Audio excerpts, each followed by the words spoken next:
Good evening, ladies as well as gentlemen. Papa Boris here with some more Hearthstone Arena action. We're choosing between Priest, Mage, and Hunter. Priest was the most recent. Mage was the least recent, but I just don't like Mage very much, and there's a lot of Mage videos on my channel already, so we're gonna do Hunter. And let the hunt begin indeed. Oh my gosh, well my last run, or a recent run, started with Trash Sunwalker, and it happens again, and the Sunwalker was pretty good, so I'm glad I got another excuse to get one. The Dread Corsair is an interesting choice for a Hunter. Even if you don't get to use its ability, it's only one stat point. No, it's actually 2 stat points less than the Warden. But if I'm lucky and get a Gladiator Longbow, which is an epic, or an Eagle Horn Bow, which is a rare, this guy is a real bargain. I mean, the Warden, I guess, is the safer pick. None of these cards are all that inspiring. I guess we'll take the Warden. Here we're getting a kind of, card drawer or an aggro card. We'll take a Loot Hoarder. Seems pretty solid. Solid pickup. Now the Worgen can be decent, but I'm going to take the Razorfen Hunter. Compared to the Worgen, it puts an extra health onto the board, and the extra minion being separated is sometimes nice. I find that Worgen, there are times when it's really, really good, but the Razorfen Hunter is just always a really solid drop on turn 3. Alright, multi-shot. Definitely want one of those in the deck, so we'll just grab it there. And the Buddha Bodyguard is quite mediocre, so we'll take an Abusive Sergeant. Not necessarily that I want to play an aggressive deck, but the Battle Cry is actually really good, making him useful later in the game as well. Alright, still don't like the Reckless Arketeer. The Spiteful Smith is a consideration, but I'll take the Argent Squire. Maybe we will go a little bit aggro here, because those are some of the best cards that we're seeing. Okay, now the Scavenging Hyena is just a 2/2 for 2 unless you combo it with like Unleash the Hounds or something. Since I don't have that yet, we're going to grab the Animal Companion, which is just really solid on its own. And I could take a Houndmaster here, but I don't like risking this beast nonsense. At the moment, the only beasts I have are the boar summoned by this hunter and then the animal companion. So what I'm going to do is grab Flesh Eating Ghoul, because that's a really, really solid 3-drop. We've seen that be game-changing more than once on this channel. Defender of Argus, speaking of game-changing cards, I love the Blade Master very much, but the Defender of Argus with the buffing and the taunting is spectacular. Alright, this is not my favorite giant, but over these trash epics, I will definitely take him. Okay. So, I don't like the Timberwolf. It's between the Grizzly or the Golem. So the Grizzly is Taunt, which I'm currently lacking, apart from the Warden and the Sunwalker. Okay, never mind. I'm not really lacking it that much at all, am I? And the Defender of Argus. Yeah, I'm doing fine on Taunt. So we'll take the Harvest Golem. Well, hang on. Normally I would take the Harvest Golem because the Harvest Golem is just a better 3-drop. However, I'm a hunter, so I have to consider the Beast thing here, so that if I get like a Houndmaster later, you know what, screw it, no, I'm just gonna take the best card, forget the beast stuff, we'll just take the best card. Okay, it's important even if you're going aggressive to have an endgame, and the Windfury Harpy fulfills that role very nicely. Explosive Trap, spectacular card. Saves you from many a difficult situation. So now it's between the Crocolisk or the Knight. So the Crocolisk is just a mediocre card. It's just generic. The reason I would take it is because I don't have any 2-drops, and you need those. The Knight is the better card in the abstract, but I've already got 2 4-drops. So do I take the better card and, you know, risk my curve falling to pieces, or do I take the mediocre card for curve reasons and because it's a beast? I'm going to take the Knight. It's just a really good card, and we'll have to value 2-drops very aggressively from here on out. I'm not going to pass up on an Ogre. I am done passing Ogres. Yes, I need 2-drops, and the Tidehunter is really good, but I'm going to take an Ogre. I just want to make sure I've got an endgame in this deck. Oh, geez. Well, because I drafted this kind of aggressively, now I'm kind of having doubts about this Harpy. That would give me a pretty fat curve. Like, I really couldn't take anything more expensive if I have 4 6-drops in this giant in my deck. Do I take Snipe over the Harpy? No, let's just have a really, really solid endgame, and now we can start aggressively taking other things. So, this is a really torturous pick. I need the Fairy Dragon for curve reasons. I need the Shattered Sun Cleric because it's just awesome. And then the Tundra Rhino is good. I have no 5-drops, and giving my beasts charge can be really good. Now, I don't have that many beasts, just the Boar here and the Animal Companion, which has a 1 in 3 chance of charging anyway. So this is actually maybe not that great. It's just a Stormwind Knight that costs an extra mana for the most part. So do I take the better card, or do I go for the curve? It's a very, very difficult choice. I will take the better card, but now I really do need to start taking every 2-drop I see. I realize I'm taking huge risks here.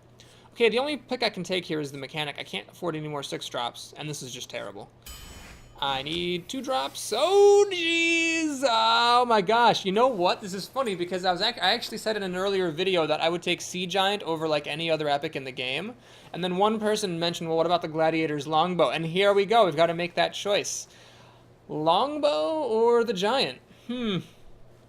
Well, the Giant can sometimes be cheaper, but the Longbow I think might be the better card because it is removal, and I'm a bit removal light.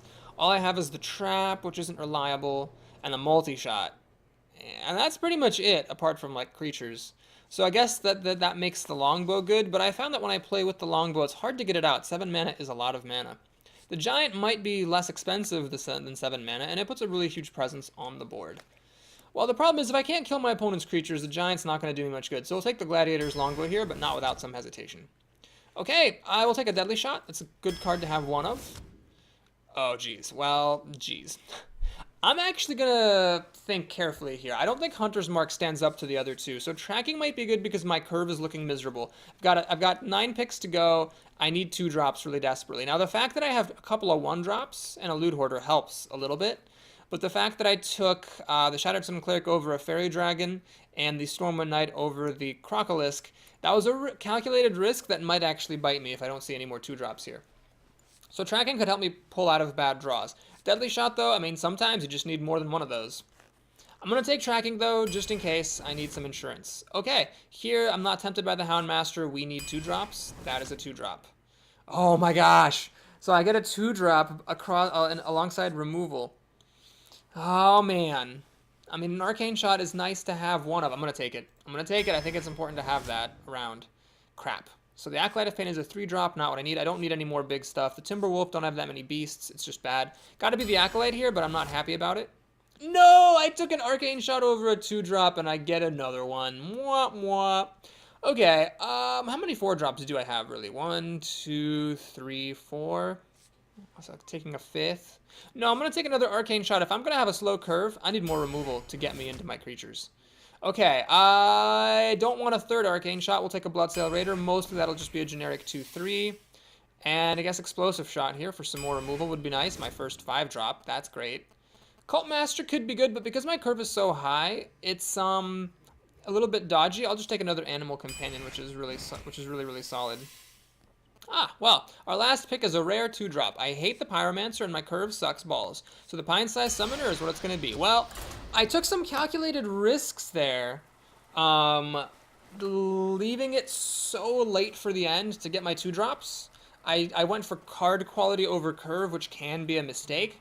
Now, I will say that even if that was a mistake, it wasn't something that I did unthinkingly.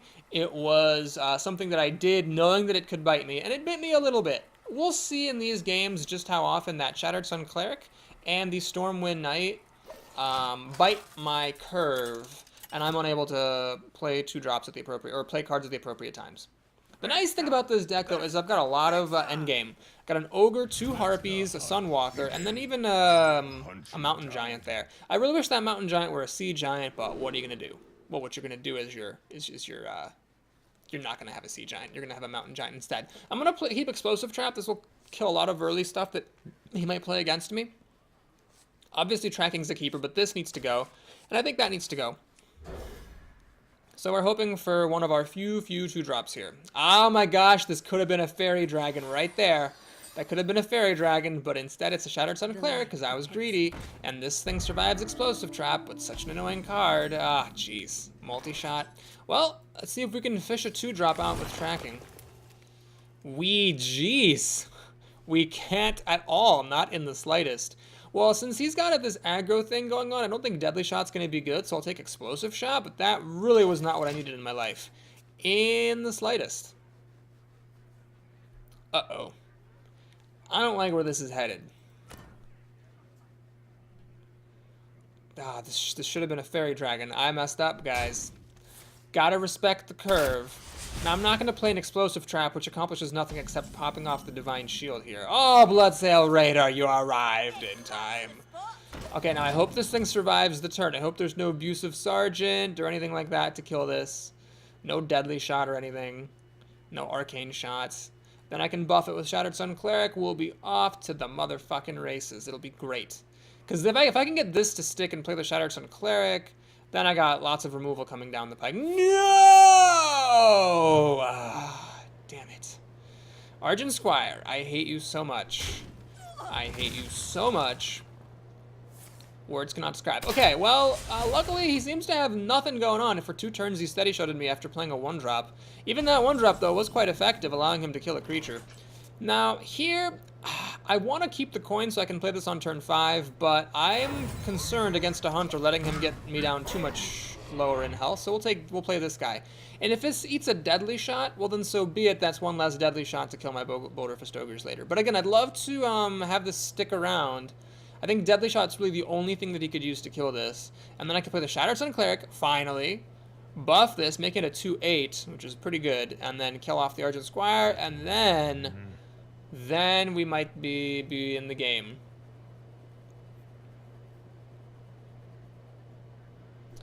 He's just going to sacrifice the Argent Squire himself. That's a mistake. I'm wondering if this is a newer player. The reason that you generally don't want to do what my opponent just did is that this allows me now to attack him. Like, if it were my turn and the Argent Squire was here, I would attack the Argent Squire. Instead, he's taking 2 extra damage because of his decision to do the work for me. So because I did spend the coin putting this out, the Ogre has to wait another turn. That means next turn, I'm probably not going to do anything super impressive, because these removal spells aren't likely to be applicable to what he plays right now for 5 mana. Explosive Shot is actually pretty solid there, but my Beefcake survives with 2 health. Ah, Stormwind Knight, that's actually really good. I will play that in lieu of the Bloodfen Raptor. And don't forget to attack with the charged creature, which I have done in the past. Okay, this game's looking good. So he had like a lot of slow turns. This guy must have some kind of crazy end game. Let's wait and see if the Boulder Fistogers start dropping like rain, because either he has a bunch of 6-drops or he has a bunch of like unapplicable removal. But I have a feeling it's the 6-drops, because he's really done nothing for like on turn 2, on turn 3. Like, he hasn't even played any creatures. Has he played a single creature since that Argent Squire? Oh god, I feel like I'm Mr. I don't think he has, honestly. This is probably an Explosive Trap. So, always check for Explosive Trap before you check for Snipe. It is not Explosive Trap, it seems to be Snipe. I'm guessing. It's not Explosive or Freezing Trap or Misdirection. It could be a Snake Trap, but most likely it's a Snipe. So do I want this to eat the Snipe or this? Well, the advantage of this eating the Snipe is that the Boulder Fistoger will still survive an Explosive Trap. The disadvantage is that it will die to a multi-shot. If this takes a Snipe to the face, then an Explosive Trap will kill it. Multi-shot will also kill it. So I guess I'll do the one that dodges one of the cards, even though this doesn't hit as hard as the Wind Fury Harpy does. Now, I could have used the Raptor to flush the Snipe out, but then I wouldn't have had a play for the turn, unfortunately, other than like Steady Shot and Explosive Trap. I think putting this on the board is much better. So does he have a multi-shot to kill them off? That's what he needs right here. He's already used 1 multi-shot. Does he have a second? If he does, that'd be most of his turn. And depending on what he plays with the other 3 mana, that will affect how good I feel about my turn. Because the Wind Fury Harpy is a pretty good drop. I mean, it does hit for 8, which is a lot of damage. That's over 1/3 of his current health. Now, if the Boulder Fistoger actually gets to attack his face, I'd say he's in a lot of trouble. Just like really, really big trouble if he doesn't have a multi-shot right here. Oh boy, he's thinking a lot. Like maybe he doesn't have it. He's got a secret. But the secret's not effective unless he can kill my Stormwind Knight. He's got a hyena. Interesting. And an angry chicken. And a Timberwolf. What the heck? It's just like everything in the world just dropped right now. That was so bizarre. So I have a bevy of options. I could Explosive Trap and wait for him to attack me, but he's not going to want to attack me with his hyena around. I could Explosive Shot. That would just actually kill everything that he has, all 3 of his creatures. This might seem like overkill, but that is the most surefire way. Or I could use the Stormwind Knight to kill off the Timberwolf, and then use the multi-shot to pick off the other 2. Even after the hyena gets buffed, it will still die to a multi-shot. I do want to attack with this in case it's Freezing Trap. Freezing Trap will trigger regardless of who I attack. If it's Explosive Trap, I don't want this just to die for no reason. So yeah, I guess that's what I'm going to do. I really do want to test for a Freezing Trap, although I could use Explosive Shot to kill everything and test for Freezing Trap just as well. Well, since multi-shot is the more risky type of removal, I will use it. So it's not Freezing Trap.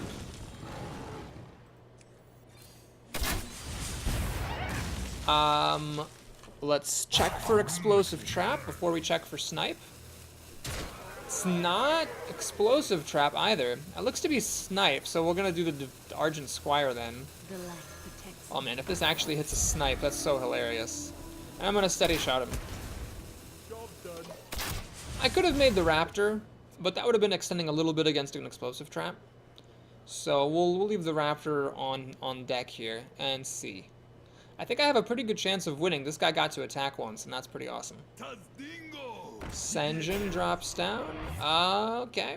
Makes me wish I had played this Raptor, so the Senjin would be easier to kill. Defender of Argus. That's an intriguing proposition. So the Defender of Argus would allow my Boulderfist Ogre to crash in and survive. But I think what I'd rather do is go for the kill, wouldn't I?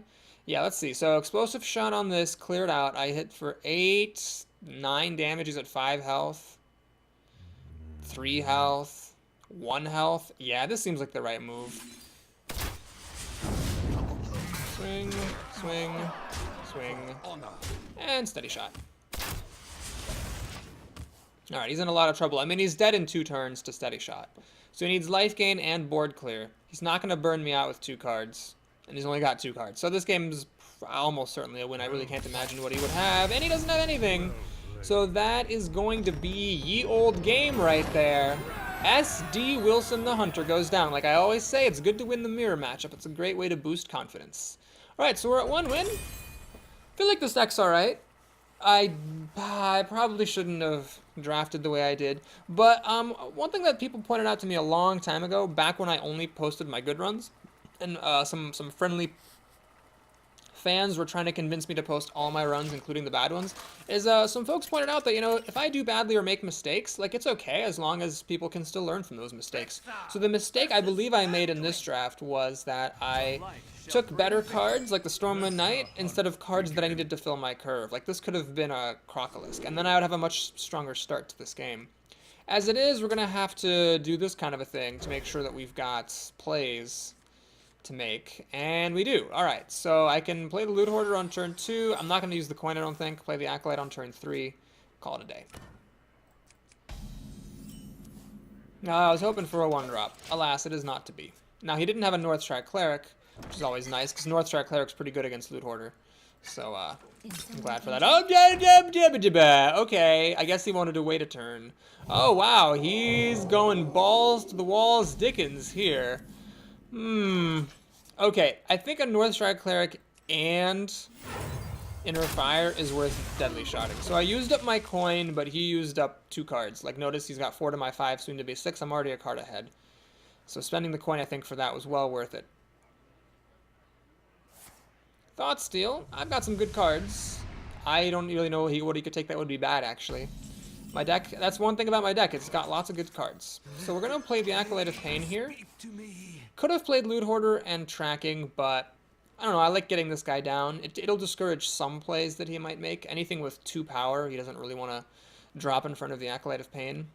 He's going to Shadow Word Pain, which is smart. It stops me from drawing cards off that guy. Does he have anything for 2 mana? He does not. Well, that's all right. So these arcane shots could have been creatures. Yeah, I don't think I drafted this correctly, folks.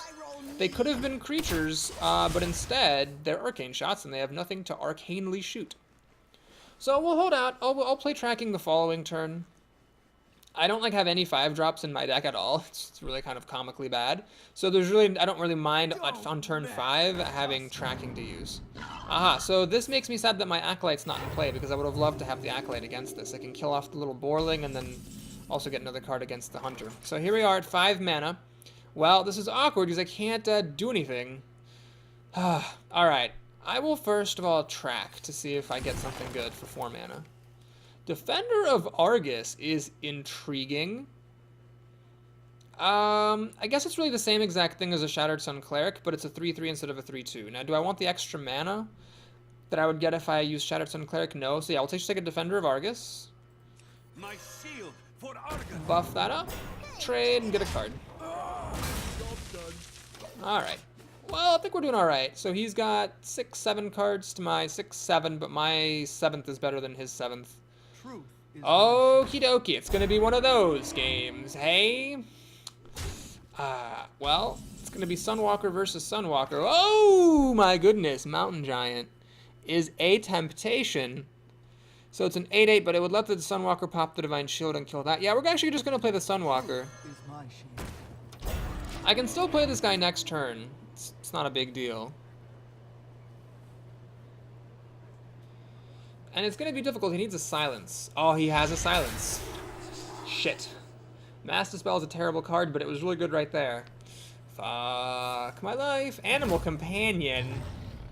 Oh no, that was so ferociously good. He doesn't even need to throw the boar away to kill my... Oh, wow, this game went south in a hurry. Jeez. Okay, Abusive Sergeant is very good, though. So we're going to play the Mountain Giant. We're going to play Abusive Sergeant. Oh my god, that is so good, I can't even handle it. And we're going to trade up. Way up. Man, I love this little guy. He's pretty good. Dark Iron Dwarf would not have worked there. Now he's going to die for that, but... Hopefully he doesn't have a Shadow Word Death, but I would say that I am behind. Anytime you're praying that a priest doesn't have Shadow Word Death, you don't really have a very strong situation. Also, Mind Control is coming up in a couple of turns, which is a bit sad. I wish this Wind Fury Harpy could have made it onto the board. Mass Dispel. Well, I've tried Mass Dispel at least twice, if not 3 times. It was never that good for me. It was incredible for him. I'm jealous. Booty Bay is quite solid. It stops my giant from terrorizing his other creatures, and taking 6 damage is something I'm not a super big fan of. I am guessing that I'm going to Arcane Shot this and 2 for 1 using the Abusive Sergeant to get rid of the Booty Bay Bodyguard. Oh no, he's going to kill it with Leok. Oh my gosh! Don't let your opponent keep creatures, people, because now there's something here that I can use to trade into the Booty Bay. Ah, yeah, that was a big mistake by my opponent strategically. He should have absolutely killed my Abusive Sergeant, because now I get to do this, and think. So do I kill his thing? I'm going to kill his thing.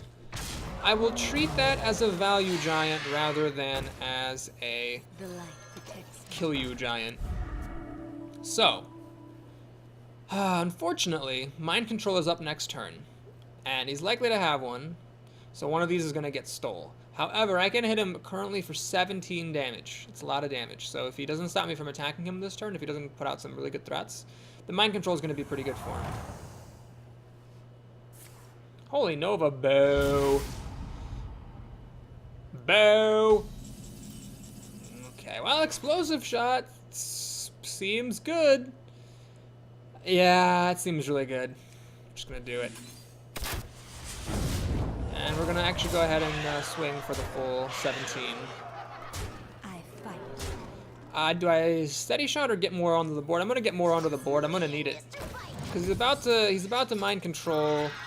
I don't know which one is the correct one. If he has like, oh, well, it's Mind Control is 10 mana, so it's his whole turn.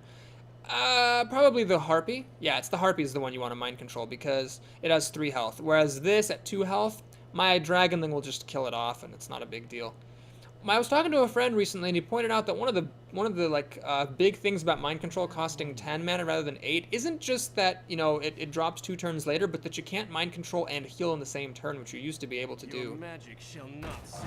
And that really makes a big difference that you can when you can't heal after a Mind Control. Because if you could Mind Control this and heal it, that would make a huge difference.